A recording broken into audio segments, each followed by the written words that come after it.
November 21st, 1943, 28,000 feet above Berlin. The frost on Hauptmann Franz Stiegler's oxygen mask crackled as he breathed. His Messerschmitt 109 sat at the edge of its performance envelope, engine straining in the thin air. Below him, the German capital sprawled in winter darkness. Somewhere in that darkness, British bombers were approaching.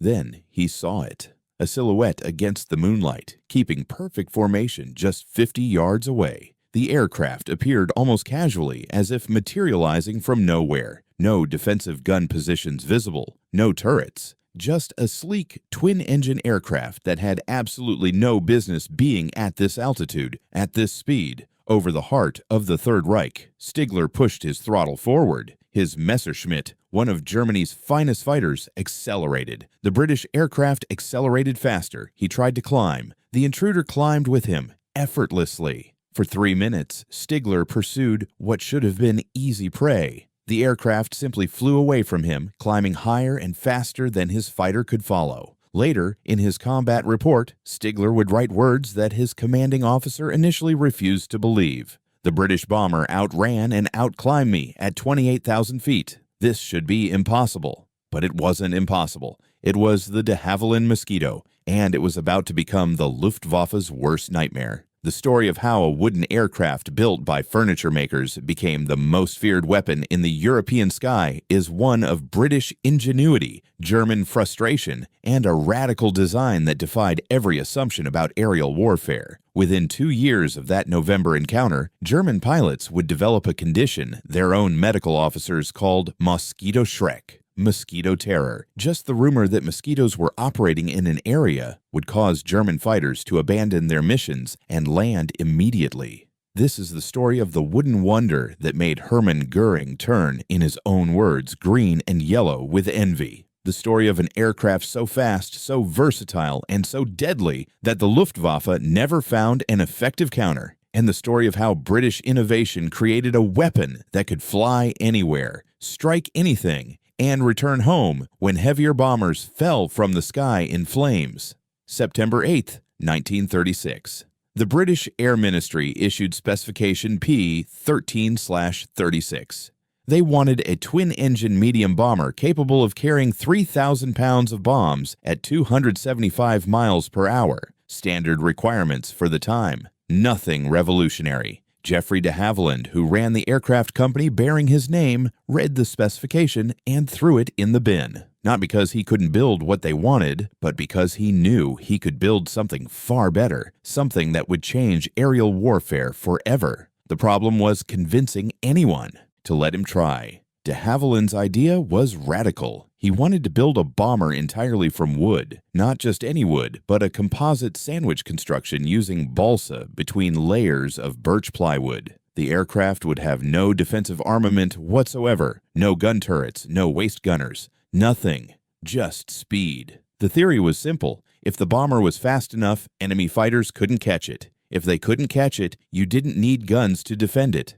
And if you didn't need guns, gun turrets, armor plating, or ammunition, the aircraft could be even faster. Every aviation expert in Britain thought he was mad. The Air Ministry rejected the proposal outright. Metal aircraft were the future, they insisted. Wooden construction was obsolete. Besides, the idea of an unarmed bomber surviving over Germany was fantasy. German fighters would tear it apart. But de Havilland had done his homework. He'd built the DH-88 Comet Racer in 1934. That wooden aircraft had won the McRobertson Air Race from England to Australia, covering 11,000 miles faster than any other aircraft in the world. Wood could be light, wood could be strong, and wood could be formed into aerodynamic shapes that metal could not match. More importantly, Britain was about to go to war, and war meant metal shortages. Aluminium would be needed for Spitfires, Hurricanes, and heavy bombers. But Britain had furniture factories, piano makers, boat builders, thousands of skilled woodworkers who couldn't build metal aircraft but could work with timber. De Havilland persisted. He refined his design, he ran calculations, he built models. And slowly, reluctantly, a few people in the Air Ministry began to listen. The breakthrough came in 1939. War clouds were gathering. Britain needed every advantage. The Air Ministry agreed to let de Havilland build a prototype, just one. If it worked, they might order more. If it failed, well, it would prove the critics right. Work began in March 1940 on the prototype that would become the Mosquito. The timing couldn't have been worse. France fell in June. The Battle of Britain began in July. Britain was fighting for its survival. Resources were desperately needed elsewhere. The wooden bomber project was nearly canceled 3 times. But one man kept it alive: Air Marshal Sir Wilfrid Freeman, the Vice Chief of the Air Staff. Freeman looked at de Havilland's calculations and saw something the others had missed. Even if the wooden bomber concept failed, building it wouldn't drain resources from metal aircraft production. The furniture factories building Mosquitoes wouldn't be building Spitfires anyway. It was a free roll of the dice. The prototype took shape in a factory at Salisbury Hall, north of London. 2 Rolls-Royce Merlin engines, the same power plants used in Spitfires. A sleek fuselage built in 2 halves like a boat hull, then bolted together. Wings strong enough to carry bombs, fuel, or guns, depending on the variant. And a shape that was simply beautiful. Pilots who saw it for the first time invariably used the same word: elegant. On November 25, 1940, Geoffrey de Havilland Jr., the company founder's son and chief test pilot, climbed into the prototype. He advanced the throttles. The twin Merlins roared, and the wooden aircraft lifted smoothly into the air. What happened next stunned everyone watching. The Mosquito didn't just fly. It flew faster than the test instruments could measure properly. Initial estimates put its top speed at over 390 miles per hour. That was faster than a Spitfire, faster than any bomber in the world, faster than most German fighters. The Air Ministry sent a Spitfire to chase it. The Mosquito left the Spitfire behind. Suddenly, the mad idea didn't seem so mad anymore. Orders started arriving. First 50 aircraft, then 100, then more. The wooden wonder was going to war. September 26, 1942, Oslo, Norway. The Victoria Terrace building housed the local Gestapo headquarters. German officers worked inside, confident in their security. Norway was occupied territory. The Royal Air Force hadn't attacked this far north in daylight since the early days of the war. They wouldn't dare. They dared. 4 Mosquitoes from 105 and 139 squadrons raced across the North Sea at wave-top height, so low that spray from the waves occasionally hit the aircraft, low enough that German radar couldn't track them, fast enough that by the time anyone saw them, they'd be gone. The lead pilot, squadron leader George Perry, checked his map. The Victoria Terrace was in central Oslo. Hitting it would require precision flying at nearly 400 miles per hour, 50 feet above the ground, in a city. One mistake and they'd fly straight into a building. Get the approach wrong and they'd hit Norwegian civilians instead of German occupiers. They'd practice this run for weeks.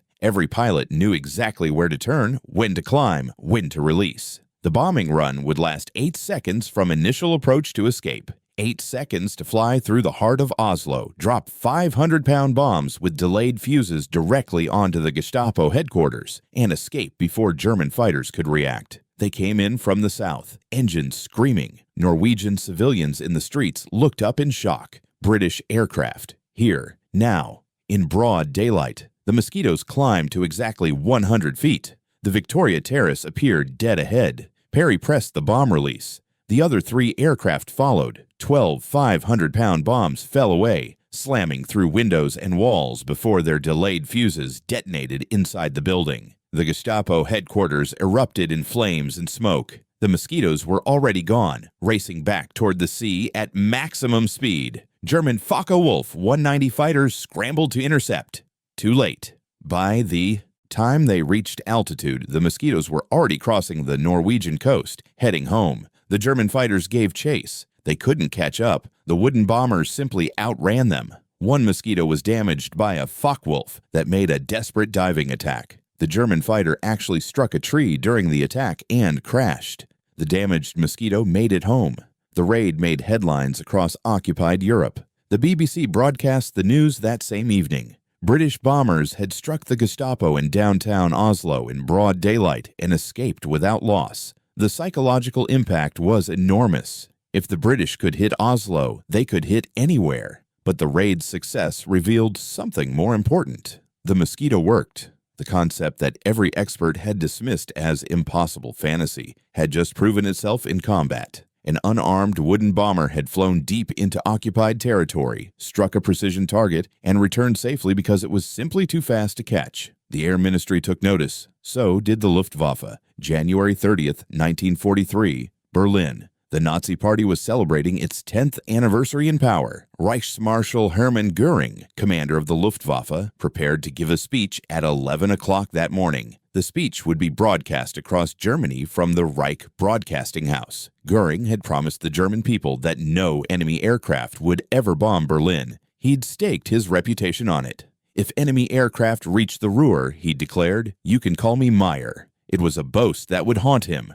At exactly 11 o'clock, as Göring prepared to speak, air raid sirens wailed across Berlin. 3 Mosquitoes from 105 Squadron had just crossed into German airspace, flying at 25,000 feet. The Mosquitoes climbed steadily as they approached Berlin. German fighters scrambled to intercept. Messerschmitt 109s and Focke-Wulf 190s climbed frantically, trying to reach the British bombers before they struck. They didn't make it. At precisely the moment Göring was supposed to begin his speech, the Mosquitoes released their bombs over the Reich Broadcasting House. The bombs fell away cleanly. The Mosquitoes turned west and accelerated, engines at full power. Below, the bombs struck. The broadcasting house shook. Equipment failed. The transmission cut off. Göring's speech never aired. The Reichsmarschall was, according to witnesses, absolutely furious. The British had just humiliated the Luftwaffe on the most important propaganda day of the year, and they'd done it with wooden bombers in broad daylight over the German capital.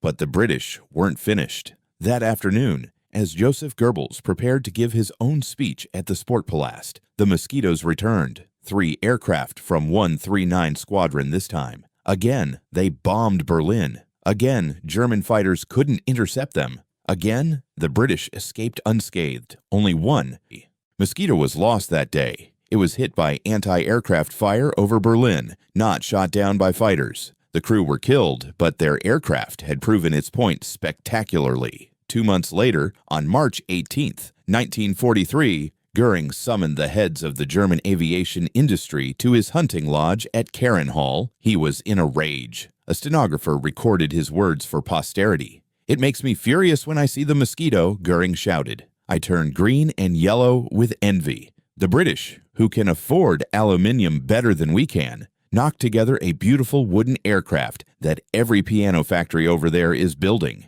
and they give it a speed which they have now increased yet again." He turned to Professor Willy Messerschmitt, designer of Germany's premier fighters. "What do you make of that? The British are building wooden aircraft faster than our metal fighters. Wooden aircraft, built in furniture factories, and we cannot catch them."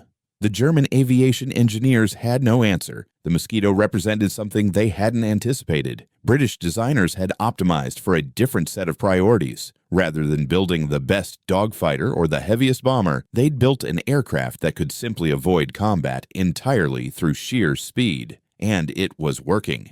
May 30th, 1942. A Mosquito night fighter from 157 Squadron scored its first kill. The victim was a German Dornier de 217 bomber attacking England. The British pilot tracked the German using airborne radar, approached unseen in the darkness, and opened fire with 4 20mm cannons and 4 machine guns. The Dornier exploded in midair. The Mosquito returned home safely. It was the beginning of a campaign that would terrorize the Luftwaffe for the rest of the war. The Mosquito night fighter variant carried formidable armament in its nose. 4 Hispana cannons and 4 Browning machine guns, all firing forward. The cannons fired explosive shells that could tear an aircraft apart. The machine guns provided tracer rounds to help with aiming. Together, they created a cone of destruction that few aircraft could survive. More importantly, the Mosquito carried airborne radar. The early sets were crude, but they worked. A radar operator sat behind the pilot, watching a small screen. When the screen showed an echo, it meant an enemy aircraft was nearby. The operator guided the pilot into firing position. The pilot opened fire. The target usually never knew what hit them. German bombers raiding Britain quickly learned to fear the night. Mosquito fighters prowled the darkness, invisible until the moment they opened fire. The British pilots developed tactics specifically designed to maximize terror. They'd wait until German bombers were on their final approach to bases in occupied France, flying slowly with landing gear down. Then they'd strike. German bomber crews began reporting phantom attacks. They'd see muzzle, flashes in the darkness, feel their aircraft shudder from cannon strikes, and have no idea what was shooting at them. The psychological effect was devastating. But the true nightmare began in 1943 when Mosquito fighters started hunting German night fighters. The Luftwaffe's night fighter force had been brutally effective against RAF heavy bombers. German pilots in Messerschmitt 110 and Junkers 88 night fighters would track British bomber streams using radar, infiltrate the formations, and shoot down Lancaster and Halifax bombers one after another. On bad nights, the RAF lost 10% of its attacking force. Then the Mosquitoes arrived. British night fighters equipped with a device called Serrate could detect emissions from German radar sets. They'd fly to Germany, wait for German night fighters to take off, then follow the radar signals. When they got close enough, they'd switch to their own radar for the final approach. Then they'd open fire. German night fighter pilots suddenly found themselves being hunted. The hunters had become the hunted, and they had no defense. Oberleutnant Hans Meissner, a German night fighter ace with 23 kills, described his first encounter with the Mosquito in a post-war interview. "We were approaching a British bomber when our aircraft shuddered. Cannon shells. I threw the aircraft into a dive. More shells. Our tail gunner was killed instantly. The port engine was on fire. I had no idea what was shooting at us.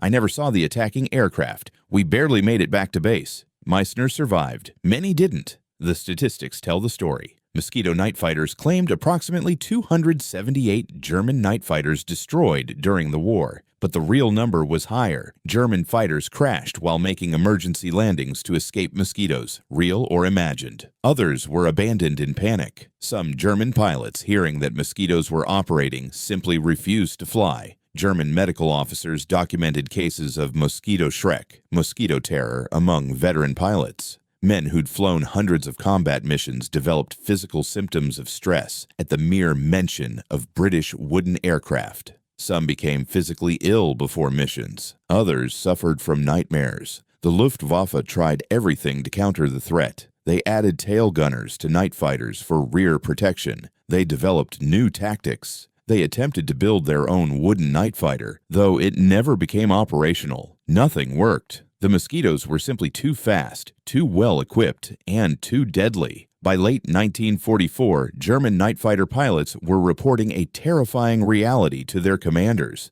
The British wooden aircraft could outclimb them, outrun them, outturn them, and destroy them with impunity. There was no effective counter. Just the rumor that Mosquitoes were operating in an area was enough to make entire German fighter units abort their missions and land immediately. Pilots would rather face court-martial than face the wooden wonder. February 18, 1944, Amiens, France. Inside Amiens prison, over 200 members of the French resistance waited to be executed by the Germans. Many had been tortured, all expected to die. The prison was heavily fortified, surrounded by 20-foot walls guarded by German soldiers. The British had a plan to save them, a plan so audacious, so dangerous, that it required the only aircraft in the world capable of pulling it off. 19 Mosquitoes took off from RAF Hunsdon in Hertfordshire. The strike force included Mosquito fighter bombers from 4 different squadrons. Each aircraft carried 2 500-pound bombs with delayed fuses. The mission was called Operation Jericho. The plan was brutally simple. The Mosquitoes would attack at treetop level, flying at over 300 miles per hour. They'd bomb the outer prison wall, creating a breach. Then they'd bomb the inner walls. Then they'd destroy the guard barracks. The French resistance would be waiting outside to help prisoners escape through the breaches.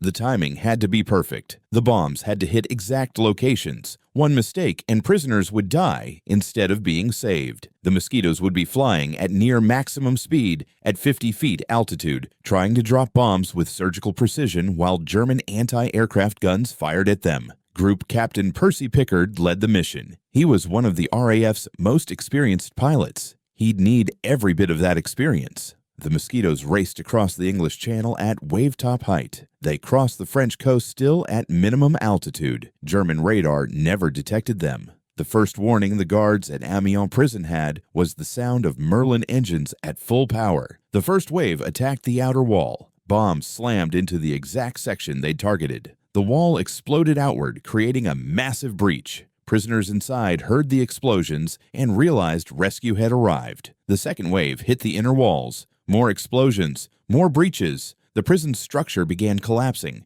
The third wave targeted the guard barracks. German soldiers ran for cover. Bombs struck the building dead center. The barracks collapsed, killing or wounding dozens of guards. Inside the prison, French resistance fighters seized their chance. They ran for the breaches. German guards, stunned and scattered, couldn't stop them. 255 prisoners escaped through the holes the mosquitoes had blown in the walls. The cost was heavy. Group Captain Pickard's Mosquito was shot down by German fighters that arrived as the attack ended. Pickard and his navigator were killed. 2 other Mosquitoes were lost, but the mission succeeded. Against incredible odds, flying at impossible speeds, the Mosquito pilots had conducted a precision strike that saved hundreds of lives. Tragically, a navigational error led 3 Mosquitoes from the final wave to bomb a nearby school by mistake. 86 children were killed, along with teachers and nuns. The horror of that error would haunt the survivors for the rest of their lives.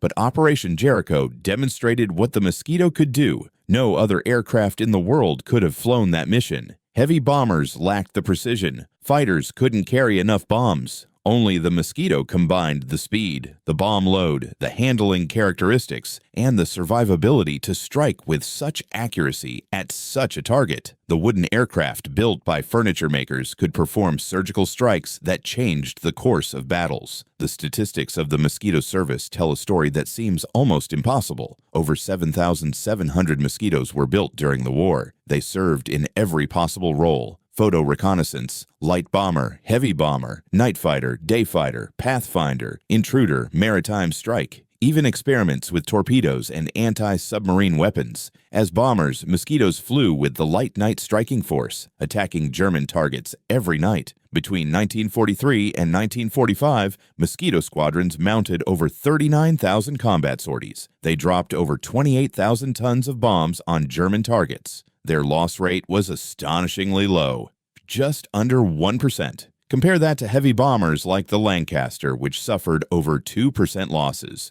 The Mosquito crews had better than a 99% chance of surviving each mission.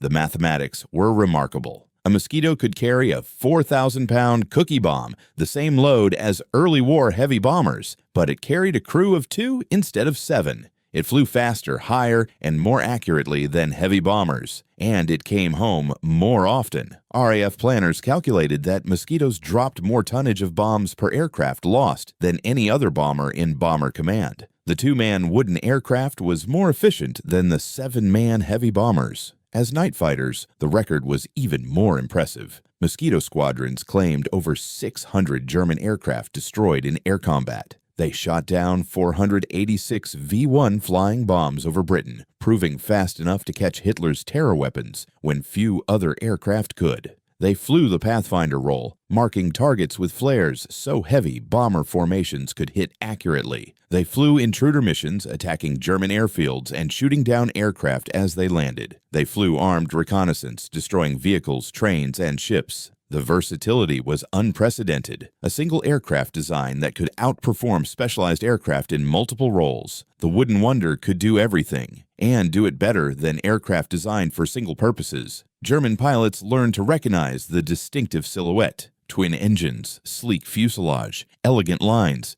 and when they saw it, they ran, because trying to fight a Mosquito usually ended one way, with German aircraft falling in flames while the Wooden Wonder flew home untouched. What made the Mosquito so effective wasn't magic. It was engineering brilliance combined with material science that the Germans never quite matched. The wooden construction used a sandwich technique. Balsa wood between layers of birch plywood, glued together with casein adhesive made from milk. The fuselage was built in 2 halves like a boat hull in massive concrete molds. The halves were then bolted together with minimal internal framing needed. This construction method created a structure that was incredibly strong for its weight. The wooden skin could absorb battle damage that would catastrophically fail metal structures. Cannon shells would punch through without fragmenting the way metal would. The aircraft could limp home with damage that would down a metal bomber. The twin Rolls-Royce Merlin engines were the same power plants used in Spitfires and Lancasters. Each produced over 1,500 horsepower. In the lightweight Mosquito airframe,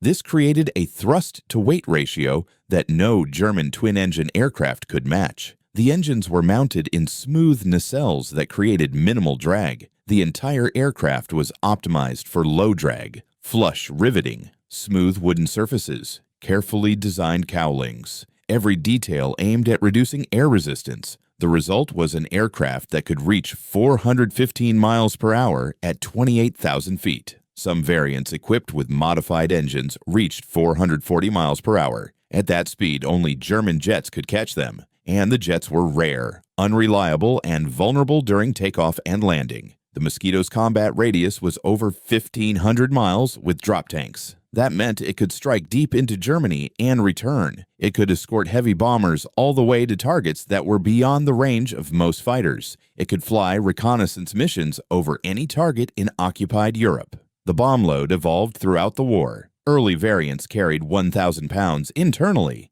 Later versions carried 4,000 pounds, including the massive cookie bombs that could demolish buildings. Fighter bomber variants could carry rockets, bombs, or combinations of both. The armament in night fighter variants was devastating. 4 20mm Hispano cannons firing explosive shells, 4.303 Browning machine guns providing tracer guidance, all mounted in the nose for perfect accuracy. When a Mosquito night fighter opened fire, targets simply ceased to exist. Perhaps most remarkably, the wooden construction meant the aircraft didn't drain Britain's metal reserves. While Spitfires, Hurricanes, and Lancasters consumed precious aluminium, the Mosquito was built in furniture factories by workers who'd been making pianos and cabinets before the war. The Germans never successfully copied the design. They tried. The Focke-Wulf Ta 154 Mosquito was supposed to be Germany's wooden fighter. It never entered service. German engineers couldn't match the British adhesives or construction techniques. Their wooden aircraft attempts failed May 8, 1945.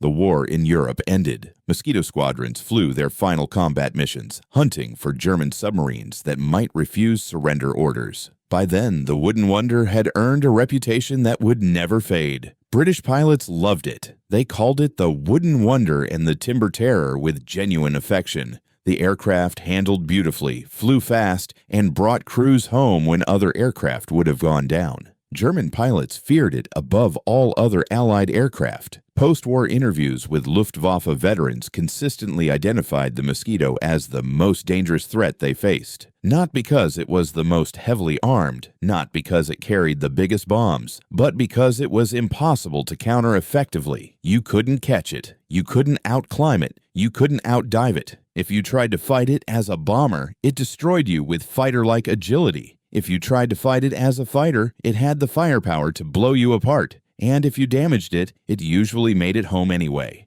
The aircraft served for decades after the war. The last RAF Mosquitoes flew until 1961, 16 years after peace. Other nations operated them even longer. The design was simply too good to retire. Modern aviation historians consider the Mosquito one of the finest aircraft designs of World War II. Some argue it was the single most cost-effective combat aircraft of the entire war. The combination of versatility, performance, and survivability created a weapon that proved invaluable in nearly every role. The wooden aircraft that every expert said wouldn't work became the aircraft that could do everything. The furniture maker's bomber became the terror of the Luftwaffe. The radical experiment became the gold standard for multi-role combat aircraft. Geoffrey de Havilland's gamble had paid off spectacularly. The unarmed bomber that would survive through speed alone had done exactly that. And in doing so, it had helped win the war. But behind the statistics and the success stories were two-man crews who flew into darkness over Germany night after night. Men who knew that German night fighters were hunting them. Men who pressed on anyway. Flight Lieutenant Martin Panton flew 37 Mosquito missions as a navigator. In a 1987 interview, he described the reality behind the legend. "People think the Mosquito was invulnerable," Panton said. "It wasn't. We were fast, yes, but we still got shot at. We still had mechanical failures. We still faced weather that could kill you as surely as any German gun. I lost friends, good men who simply didn't come back one night. The crews knew the odds. We're better in a Mosquito than in a Lancaster, but better odds didn't mean safe. Anti-aircraft fire didn't care how fast you were flying. Engine failures happened. Navigation errors could put you over heavily defended targets by mistake. And occasionally, a German pilot got lucky. Squadron leader Alan Davidson survived being shot down in a Mosquito over Germany. He spent the rest of the war as a prisoner. In his memoirs published in 1992, he wrote about the moment his aircraft was hit. "We were on a Pathfinder mission over Hamburg. I saw the tracer too late. Cannon shells from a German night fighter ripped through our starboard engine. Fire erupted immediately. The aircraft became uncontrollable. We bailed out at 12,000 feet and landed in a forest. The Germans captured us within hours. The remarkable thing was how much damage the aircraft absorbed before we had to jump. Any other aircraft would have blown up immediately. The Mosquito gave us a chance to escape."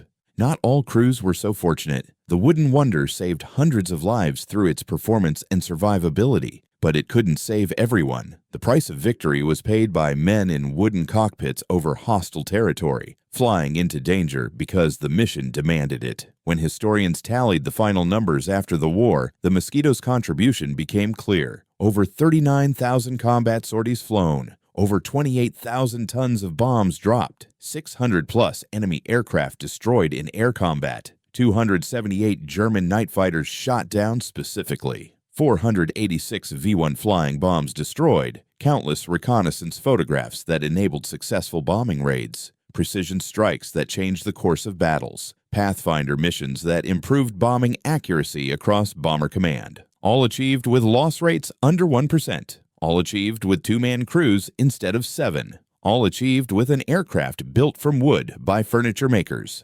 The German Luftwaffe never developed an effective counter to the Mosquito threat. They tried faster fighters. They tried heavier armament. They tried their own wooden aircraft designs. Nothing worked. The British Wooden Wonder remained untouchable. Reichsmarshal Hermann Göring's envy was well placed. The British had created something the Germans couldn't match. Not through superior industrial capacity, not through unlimited resources, but through clever engineering and willingness to pursue an unconventional solution. The Mosquito proved that innovation could trump brute force, that thinking differently could create decisive advantages, that sometimes the best solution was the one everybody said wouldn't work. Today, only a handful of Mosquitoes survive. Most are in museums, carefully preserved as examples of wartime ingenuity. A few have been restored to flying condition, their Merlin engines roaring once more as they demonstrate the grace and power. That made them legendary. When those restored Mosquitoes fly at air shows, people stop and stare. The distinctive sound of twin Merlins at full power is unmistakable. The elegant lines still look modern decades later. And occasionally, in the crowd, there's an elderly veteran who flew them, who remembers racing across the North Sea at wave-top height, who remembers the fear and the exhilaration of doing what everyone said was impossible. Those men know the truth about the Wooden Wonder. It wasn't invulnerable. It wasn't perfect. But it was extraordinary, an aircraft that redefined what was possible and proved that British ingenuity could create weapons that changed the course of history. The Germans feared the Mosquito more than any other threat in the sky for good reason, because the wooden aircraft built by piano makers could go anywhere, strike anything, and return home, and there was absolutely nothing they could do to stop it. That was the real terror of the Wooden Wonder. Not that it was unstoppable, but that the Germans knew it was unstoppable and had to face it anyway, night after night, until the war finally ended. In the darkness over Germany, when German pilots heard the distinctive sound of Merlin engines approaching, they knew what was coming. The British Wooden Wonder, the terror of the Luftwaffe, the aircraft that turned Reichsmarshal Göring green with envy. And there was nothing they could do but pray it wasn't hunting them.